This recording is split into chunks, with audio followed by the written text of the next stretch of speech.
ನಮಸ್ಕಾರ, ನೀವು ನೋಡ್ತಾ ಇದ್ದೀರಾ ಟಿವಿ ವಿಕ್ರಮ ವಿಶೇಷ ಕಾರ್ಯಕ್ರಮಕ್ಕೆ ಸ್ವಾಗತ. ನಾನು ಶ್ವೇತಾ. ನಮ್ಮ ಟಿವಿ ವಿಕ್ರಮದ ಎಲ್ಲಾ ಕಾರ್ಯಕ್ರಮಗಳಿಗೆ ನಿಮ್ಮ ಪ್ರೋತ್ಸಾಹ ಇರಲಿ. ಹಾಗೆ ಇನ್ನು ಯಾರೆಲ್ಲ ನಮ್ಮ TV Vikrama digital channel subscribe ಮಾಡಿಲ್ಲ, ತಪ್ಪದೇ ಸಬ್ಸ್ಕ್ರೈಬ್ ಮಾಡಿ. ಈ ವರ್ಷ ಇಡೀ ರಾಜ್ಯ ಕಂಡಂತಹ ಅತಿ ದೊಡ್ಡ ಹಗರಣ ಅಂದ್ರೆ ಮೂಡ ಹಗರಣ.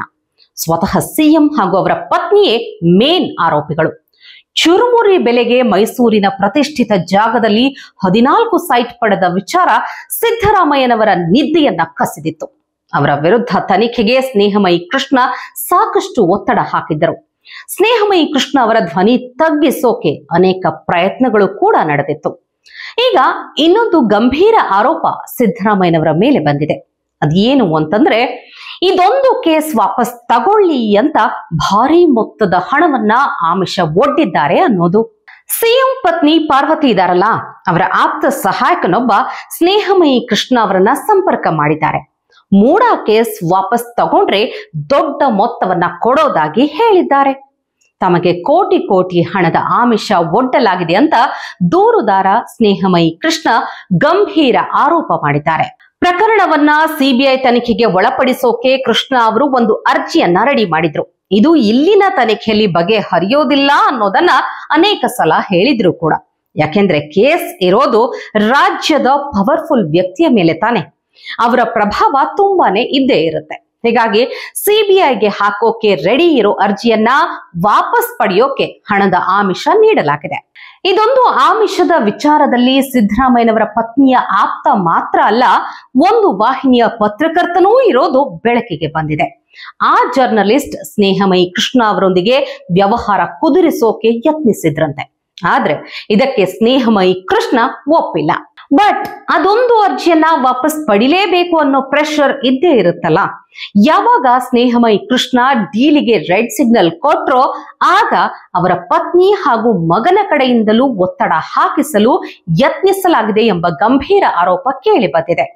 ಮೈಸೂರಿನ ಬಿಜೆಪಿ ಮುಖಂಡ ಹರ್ಷ ತಾನು ಪಾರ್ವತಿ ಸಿದ್ದರಾಮಯ್ಯ ಅವರ ಆಪ್ತ ಸಹಾಯಕ ಅಂತ ಹೇಳಿಕೊಂಡಿದ್ದಾರೆ. ಮೈಸೂರಿನ ಸ್ಥಳೀಯ ವಾಹಿನಿಯ ಪತ್ರಕರ್ತ ಶ್ರೀನಿಧಿ ಇವರನ್ನ ಸ್ನೇಹಮಯಿ ಕೃಷ್ಣ ಬಳಿಗೆ ಕರೆದುಕೊಂಡು ಬಂದಿದ್ದಾರಂತೆ. ಈಗ ಅವರಿಗೂ ಸಂಕಷ್ಟ ಎದುರಾಗಿದೆ. ಇವರಿಬ್ಬರ ಮೇಲೆ ಈಗ ಕಂಪ್ಲೇಂಟ್ ನೀಡಲಾಗಿದೆ.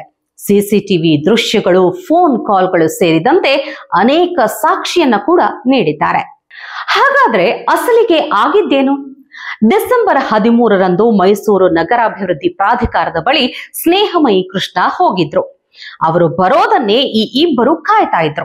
ಆ ಸಮಯದಲ್ಲಿ ಭೇಟಿ ಮಾಡಿದ ಹರ್ಷ ಮತ್ತು ಶ್ರೀನಿಧಿ ಸಿಎಂ ಸಿದ್ದರಾಮಯ್ಯ ಅವರ ಪತ್ನಿ ಪಾರ್ವತಮ್ಮ ಮಾನಸಿಕವಾಗಿ ತುಂಬಾನೇ ನೊಂದಿದ್ದಾರೆ, ನೀವು ಈ ಪ್ರಕರಣವನ್ನ ಸಿಬಿಐಗೆ ಕೊಡಿ ಅನ್ನೋ ಅರ್ಜಿಯನ್ನ ವಾಪಸ್ ಪಡೆದು ಬಿಡಿ, ಲೋಕಾಯುಕ್ತ ವಿಚಾರಣೆ ಏನೂ ಸಮಸ್ಯೆ ಇಲ್ಲ, ಸಿಬಿಐ ಆದ್ರೆ ನಮ್ಗೆ ಸಮಸ್ಯೆ ಆಗತ್ತೆ, ಒಂದು ಡೀಲ್ ಮಾಡ್ಕೊಳ್ಳೋಣ, ಸಿಬಿಐಗೆ ನೀಡಲಿರೋ ಅರ್ಜಿಯನ್ನ ನೀವು ಮರಳಿ ತಗೊಂಡ ಕ್ಷಣವೇ ನಿಮಗೆ ಎಷ್ಟು ಹಣ ಬೇಕು ಅಷ್ಟು, ನೀವು ಕೇಳಿದಷ್ಟು ಹಣವನ್ನ ಕೊಡುವಂತ ಜವಾಬ್ದಾರಿ ನಮ್ದು, ಮಾತುಕತೆ ಮಾಡ್ಕೊಳ್ಳೋಣ, ತಪ್ಪದೆ ನೀವು ಕೇಳಿದಷ್ಟು ನಾವು ಕೊಡುತ್ತೇವೆ ಅಂತ ಹರ್ಷ ಹೇಳಿದ್ದ. ಇದು ಸ್ನೇಹಮಯಿ ಕೃಷ್ಣ ಕೊಟ್ಟಿರೋ ದೂರಿನಲ್ಲಿ ಇರುವಂತ ಅಂಶ. ಡಿಸೆಂಬರ್ 15ರಂದು ಸ್ನೇಹಮಯಿ ಕೃಷ್ಣ ಮನೆಗೆ ಬಂದು ಅವರ ಮಗನ ಬಳಿಯಲ್ಲೂ ಇದೇ ವಿಚಾರ ಮಾತಾಡಿದ್ದಾರೆ. ಈಗಾಗಲೇ ಇನ್ನೊಬ್ಬ ಹೋರಾಟಗಾರನಿಗೆ 3 ಕೋಟಿ ಮಾತಾಡಿ 1.5 ಕೋಟಿ ಕೊಟ್ಟಿದ್ದೇವೆ ಅಂತ ಹರ್ಷ ಹಾರ್ಡ್ ಕ್ಯಾಶ್ ಇರೋ ಬ್ಯಾಗ್ ತೋರಿಸಿದ್ದಾನೆ. ಹಣದ ಆಮಿಷಕ್ಕೆ ಸ್ನೇಹಮಯಿ ಕೃಷ್ಣನ ಮಗ ಕೂಡ ಒಪ್ಪಿಲ್ಲ ಅಂತ ದೂರಿನಲ್ಲಿ ಉಲ್ಲೇಖಿಸಿದ್ದಾರೆ.